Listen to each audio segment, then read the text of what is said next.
Good morning, everyone. My name is Katrina Osmani, and I'm from Pristina, Kosovo.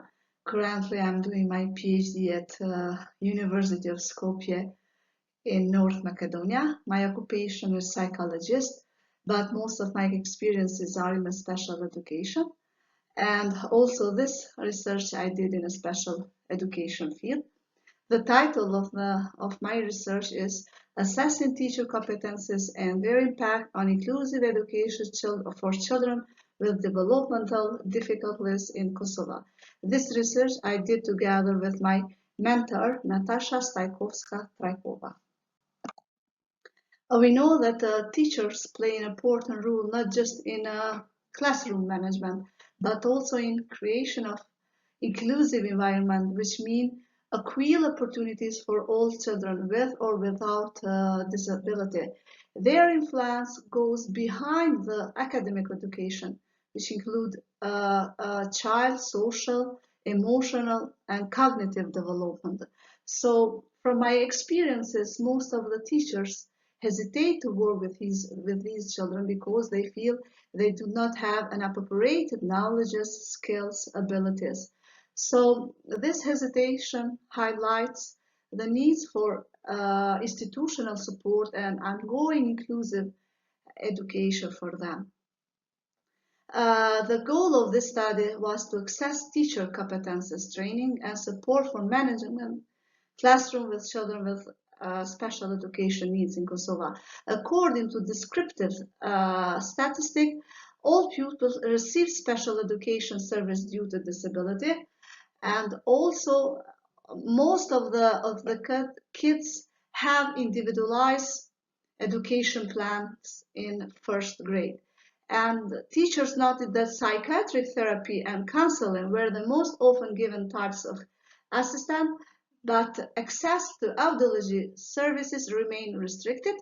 On average, children received 21 hours of special education related services each week, with many spending significant time outside of the general education classroom to obtain this specialized program. A methodology. This study used a quantitative method technique.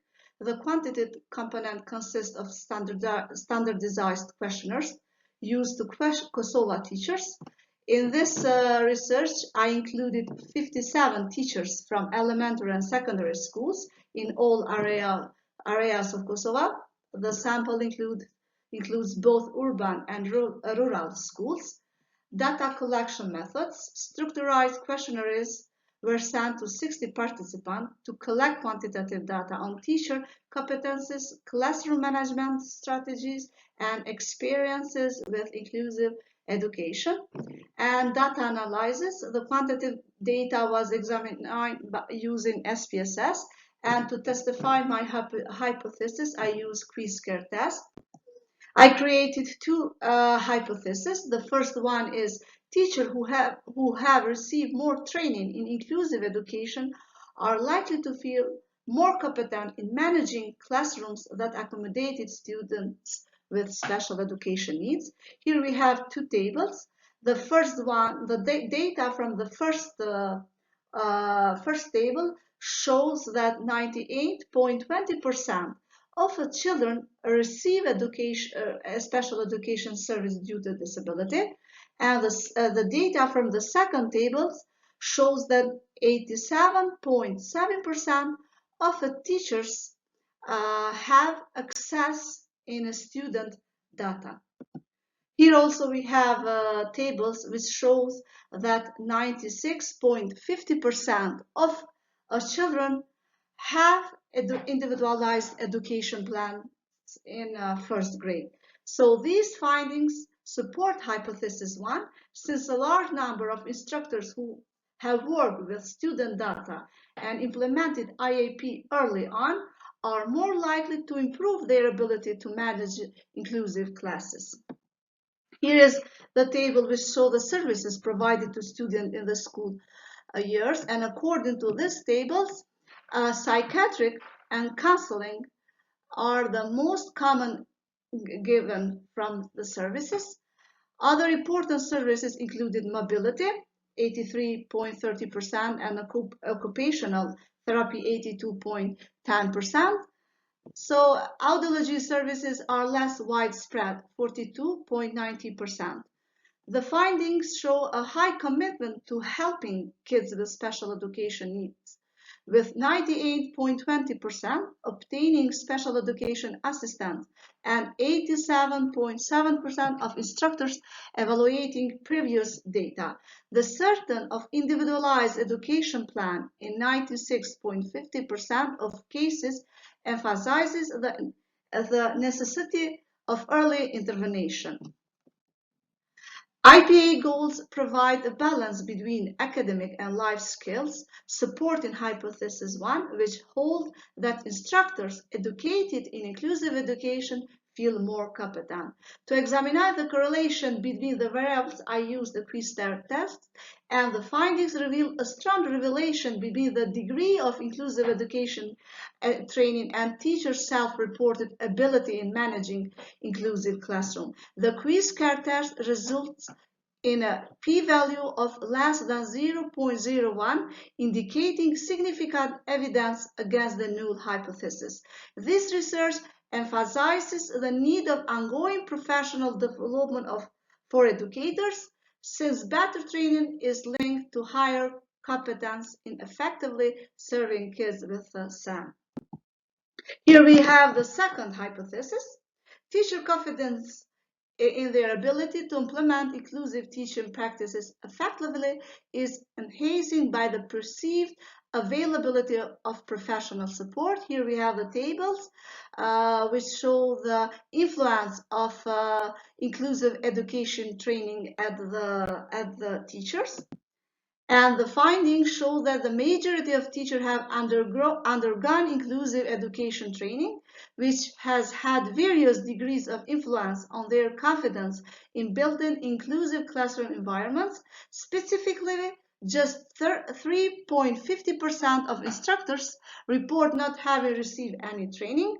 Among those who got training, 35.10% felt that it had a very positive impact on their competency, and while 15.80% claimed an amazing impact. Overall, 62.90% of instructors believe that their training has considerably improved their ability, either somewhat or better.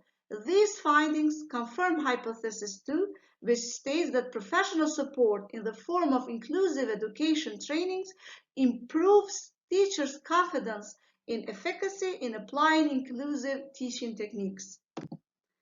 Here we have the table which show the collaboration between the general education and educator and the special educators, and the findings demonstrate that special education and general education instructors meet varying intervals to discuss student progress, while 90.40% meet on daily or weekly basis, 30.60% meet many times each year, and 11.30% never meet.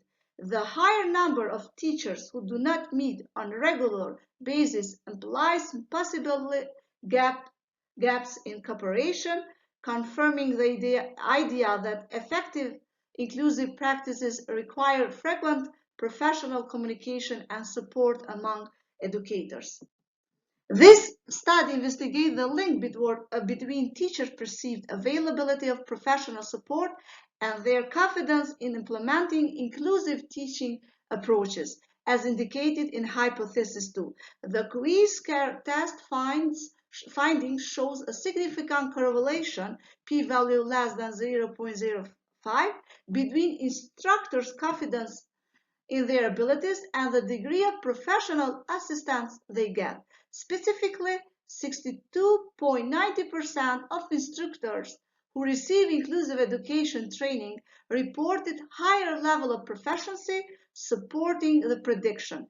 The trainings diverse impact 35.10% with a very high influence, showcase the importance of professional developmental in strengthening instructors' confidence. The findings show inconsistency in collaboration between special education and general education instructors, with 11.30% of respondents reporting no meetings, possibly compromising successfully inclusive practices. Meanwhile, regular communication with parents, 34.90%, reporting daily or multiple times per week, emphasizes the value of family participation as a source of professional assistance. Overall, these data verify hypothesis 2, emphasizing that the perceived availability of professional support greatly improves teachers' confidence and efficacy in applying inclusive teaching techniques. And conclusion, this study reveals that students with special needs in Kosovo receive a range of educational services, reflecting teachers and the education system's dedication to supporting them. However, challenges remain, such as enhancing teacher training and improving school resources. Strengthening collaboration between school and families is essential for successful achieving individualized plan goals. Investment in inclusive education and ongoing teacher training is crucial for improving educational conditions for students with disabilities. To improve the efficacy of inclusive education, educators' continually professional development should be prioritized with an emphasis on inclusive teaching practices. These trainings should be supplemented by greater access to relevant student data, allowing instructors to more effectively serve their students' different needs. Fostering cooperation between special education and general education instructors is critical, and arranging frequent meetings will allow for the sharing of ideas and best practices. Thank you very much.